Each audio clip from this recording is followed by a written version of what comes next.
सरकार का ये जिम्मेवारी बनता है, सरकार की जिम्मेवारी है कि छात्रों अभ्यर्थियों की आवाज़ को दबाने का प्रयास लाठी के दम पर प्रशासन द्वारा, बीपीएससी द्वारा लगभग 5,000 से 6,000 की संख्या में अभ्यर्थी जो बीपीएससी के अभ्यर्थी थे, छात्र थे, नौजवान थे, युवा, सभी लोग एक साथ एक सुर में कि बीपीएससी की गलत नीतियों पर सरकार को जवाब देना है, मारपीट किया गया। इसके लिए कौन दोषी है? क्या उस पर कार्रवाई नहीं होनी चाहिए थी? अभी तक जो लाठीचार्ज इस प्रदेश में लाठीचार्ज की सरकार है और कह रहे हैं कि समाजवाद का जो चल रहा है, कौन सा समाजवाद चल रहा है भाई? एक जो चीज़ हो रहा है पूरी तरीके से छात्रों अभ्यर्थियों के हक में कोई भी फैसला न राज्य सरकार कर रही है, न बीपीएससी कर रही है और लगातार छात्रों के अधिकार का दमन किया जा रहा है। अगर शांतिपूर्वक आंदोलन चल रहा है और आपको गिरफ्तार करना है क्योंकि नियम के खिलाफ है, आंदोलन तो नियम के खिलाफ है, क्योंकि आवाज़ आपको नहीं उठाना है। बीपीएससी जो कह रही है कि गलत नीतियों तो खुद बीपीएससी की है। सामान्यकरण लागू करने का प्रयास चल रहा था, लगातार रिजल्ट का प्रकाशन।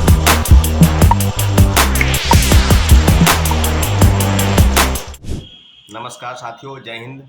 मैं सौरभ कुमार और बीपीएससी आंदोलन पर आपको पूरी अपडेट और जो चीज़ हो रहा है पूरी तरीके से छात्रों अभ्यर्थियों के हक में कोई भी फैसला न राज्य सरकार कर रही है, न बीपीएससी कर रही है और लगातार छात्रों के अधिकार का दमन किया जा रहा है। आपने देखा होगा कि 30 तारीख को यानी 30 जनवरी को जो प्रोटेस्ट था गर्दनी बाग से, जो मार्च था शांतिपूर्वक मार्च, वो मार्च आर ब्लॉक होते हुए, वीर चंद्र पटेल मार्ग होते हुए, इनकम टैक्स कोलंबर और फिर बेली रोड होते हुए बीपीएससी कार्यालय के पास गए और लगभग 5,000 से 6,000 की संख्या में अभ्यर्थी जो बीपीएससी के अभ्यर्थी थे, छात्र थे, नौजवान थे, युवा, सभी लोग एक साथ एक सुर में कि बीपीएससी की गलत नीतियों पर सरकार को जवाब देना है। और सरकार को जवाब क्यों देना है? इसीलिए क्योंकि सरकार का ये जिम्मेवारी बनता है, सरकार की जिम्मेवारी है कि छात्रों अभ्यर्थियों की आवाज़ को दबाने का प्रयास लाठी के दम पर प्रशासन द्वारा, बीपीएससी द्वारा और लगातार जो गतिविधि है वो सबके सामने है।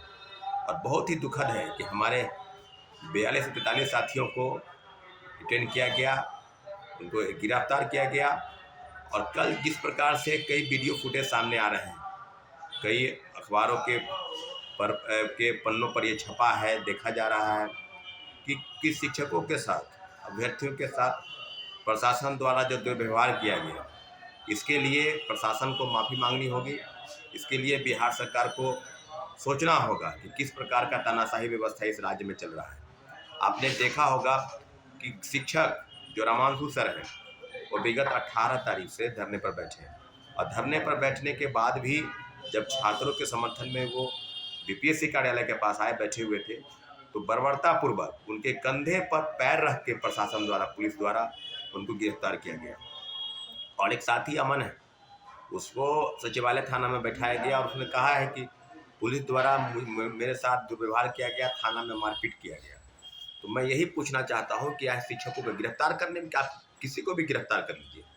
अगर शांतिपूर्वक आंदोलन चल रहा है और आपको गिरफ्तार करना है क्योंकि नियम के खिलाफ है, आंदोलन तो नियम के खिलाफ है, क्योंकि आवाज़ आपको नहीं उठाना है। बीपीएससी जो कह रही है कि गलत नीतियों तो खुद बीपीएससी की है। सामान्यकरण लागू करने का प्रयास चल रहा था, लगातार रिजल्ट का प्रकाशन किया गया, एक परीक्षा 2 पाली में आयोजित कराकर और कह रहे हैं कि सामान्यकरण लागू नहीं होगा। आपने देखा होगा कि 4 जनवरी को जो परीक्षाएं हुई उसमें किस प्रकार की चीज़ें हुई, उसका प्रतिशत जो सफल होने वाले अभ्यर्थी है उनका सबसे ज़्यादा है, जो 13 दिसंबर को परीक्षा हुई उससे ज़्यादा। तो इस बात को आप साबित कीजिए। साबित तो आप नहीं कर पाए, कोर्ट में याचिका है और प्रदर्शन, एक बार आंदोलन में एक बार नहीं 4-4 बार लाठीचार्ज हुआ है। हाँ, ये बात सही है कि 30 तारीख को लाठीचार्ज नहीं हुआ, लेकिन हमारे 43 साथियों को जो गिरफ्तार किया गया और शिक्षकों के साथ जो दुर्व्यवहार किया गया, इसके लिए कौन सा दोषी है? अगर कुछ गलत है तो फिर गिरफ्तार कीजिए ना, आप सबूत इकट्ठा कीजिए, गिरफ्तार कीजिए, आप जेल भेजिए। 3 लोगों को जेल भेजा गया है उसमें और सभी लोगों को छोड़ा गया, कोतवाली थाने से, सचिवालय थाने से, गर्दनी बाग से और शास्त्री नगर थाने से। और जो चीज़ सामने आ रही है उसमें कितनी दुर्भाग्यपूर्ण है कि रामांशु सर के साथ इस तरह का दुर्व्यवहार हुआ है, साथ ही अमन को थाने में मारपीट किया गया। इसके लिए कौन दोषी है? क्या उस पर कार्रवाई नहीं होनी चाहिए थी? अभी तक जो लाठीचार्ज इस प्रदेश में लाठीचार्ज की सरकार है और कह रहे हैं कि समाजवाद का जो चल रहा है खेल, कौन सा समाजवाद चल रहा है भाई? एक तरफ जहां आरजेडी की सरकार कहती है वहां अपने दोनों बेटों और बेटियों को सेट करने में लगे हैं, कोई उप मुख्यमंत्री, कोई मंत्री, कोई सांसद, कोई विधायक। तेजस्वी यादव बिहार फर्स्ट, बिहारी फर्स्ट का नारा दे रहे थे, वो भी जानते हैं कि वो भी रामविलास पासवान के ही पुत्र हैं, कैबिनेट मंत्री हैं। पेपर लीक पर तो एक सवाल आपका खड़ा नहीं होगा, आप सिर्फ आप मीडिया में बाइट दे रहे हैं। मुख्यमंत्री जी से क्यों नहीं मुलाकात की? आप स्विट्जरलैंड की यात्रा कर रहे हैं, ठीक है, यात्रा कीजिए, लेकिन बिहार और के युवाओं के साथ आप कभी गर्दनी बात तो एक बार भी नहीं आए मिलने की क्या हो रहा है। दूसरे तरीके से बात की जाए तो ये भी पता चल रहा है कि मुख्यमंत्री जी के पुत्र निशांत भी राजनीति में आ रहे हैं। तो ये कौन सा समाजवाद है? युवा, निर्धन, किसान, गरीब और मजदूर के बच्चे अपने हक और हक की लड़ाई के लिए जो है सड़क पर उतरे, प्रदर्शन करे, गिरफ्तार हो, जेल जाएं, फिर आपसे ही माफ़ी मांगे, याचना, इस तरह की चीज़ें हो रही है। और लगातार इस प्रकार का प्रश्न पत्र तैयार करके ग्रुप डी के लेवल का प्रश्न पत्र, और कह रहे थे कि यूपीएससी स्तर का प्रश्न पत्र होगा, तो बीपीएससी के चेयरमैन पर कहाँ कार्रवाई हुई? पुलिसकर्मियों पर कहाँ कार्रवाई हुई? उल्टे छात्रों को 45-46 दिन से अनशन पर बैठे हैं और कह रहे हैं कि कुछ हुआ नहीं है। इस प्रदेश में तो कुछ हो ही नहीं रहा।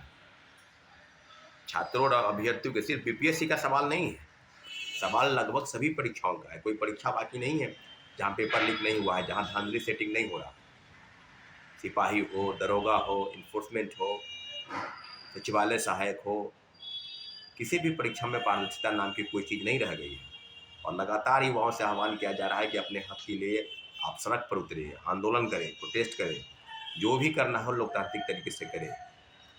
फिर ही अंतोगतवा सरकार नहीं सुनी तब हम लोग को कोर्ट में याचिका दायर करना पड़ा। और कोर्ट की याचिका की भी ऐसी है कि लगातार तारीख पर तारीख मिल रहा है। इस मामले को जल्दी सुलझाना जरूरी था, उसको उस पर तारीख मिल रहा है। खैर, कोर्ट की याचिका में भी दायर है तो उसमें सुनवाई होगी ही, 4 को हो, 5 को हो, 7 को हो, लेकिन सुनवाई होनी है।